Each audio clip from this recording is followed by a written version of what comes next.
From the national newsroom of the Canadian Press, I'm Jason White. New Democrats from across the country are gathering in Winnipeg for the party's convention. A new federal party leader will be chosen by the end of this weekend. Manitoba's NDP Premier Kinew welcomed the delegates and says the NDP has always been the voice for people on issues like healthcare and labor. And now we're in this era where all the elected leaders are trying to rush to the front of the blue-collar parade and say, we were against globalism. We were always for the blue collar. Kinew's also written a letter to the Prime Minister asking him to tell the United States government to end the war in Iran.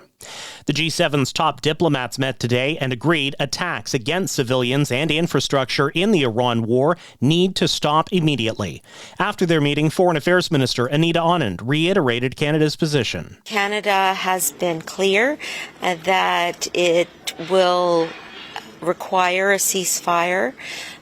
And once a ceasefire has occurred, we will be contemplating the assistance that could be put forward. EU nations are experiencing economic consequences from the U.S. and Israeli war on Iran, and most of America's closest allies have greeted the war with deep skepticism. U.S. President Donald Trump's latest insults have made the American strategy an even harder sell to allies. Pro golfer Tiger Woods has been arrested after being involved in another car crash. The local sheriff's office says Woods showed signs of impairment at the scene of the rollover not far from his Florida home. This is Woods' third car crash. The Prime Minister's first budget bill is now law. The Budget Implementation Act puts into effect measures outlined in the Liberals' fall budget. That includes an early retirement incentive program intended to try to reduce the number of federal public servants. Conservative leader Pierre Poilievre supports a new ruling banning transgender women from women's Olympic sports. It comes ahead of the 2028 Games in Los Angeles and aligns with an executive order from U.S. President Donald Trump. Poilievre expressed his support by sharing a social media post from author J.K. Rowling. In it, she refers to the 2024 Olympic women's boxing gold medalist as a man. The launch window for NASA's Artemis II mission opens in just a few days. Canadian Jeremy Hansen and 3 other astronauts plan to make a trip around the moon for the first time in more than 50 years.